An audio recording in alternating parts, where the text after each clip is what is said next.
Voltron, Defender of the Universe. Diba? Tatandaan nyo pa ba yan, mga batang 90s?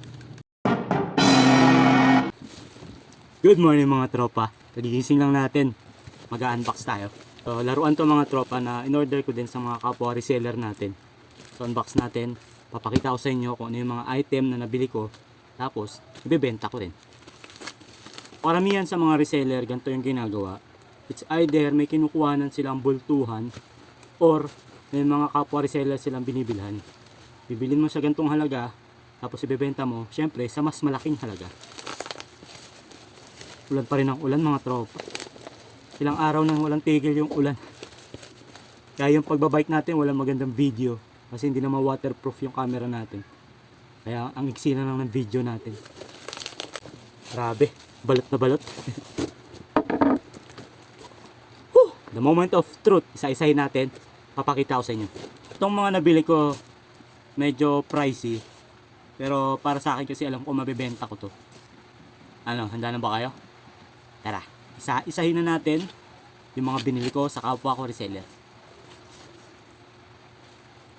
Wow! Kilala nyo ba to? So, paborito ko to. Itong palabas na to. Monster Incorporated. So, ito yung baby. Tatanda ko sa palabas. Parang sumuot siya sa costume. Kaya parang naging halimaw na rin siya. Ayan. Cebu. Ang ganda. Saya ko nung nakuha ko to eh. Like, yes, wala pa nagmamain. Very rare na to.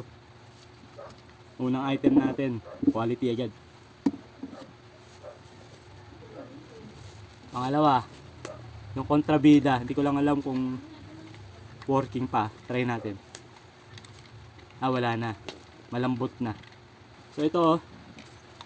Sa Miltoy to, kung di ako nagkakamali, Miltoy.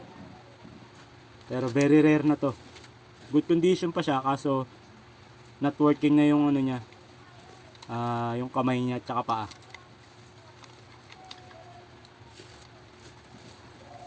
Pangatlo. Boom!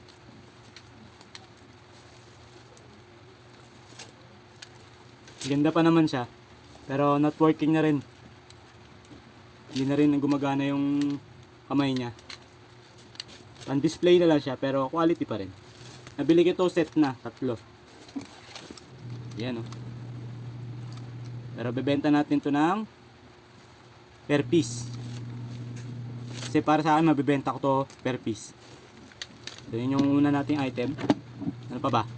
Wow!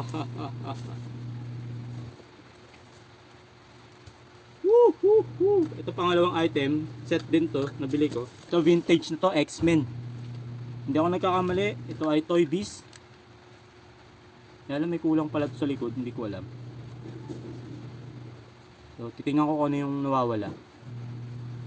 So, pan-display na lang siya. Pero, yung itsura niya maganda pa naman.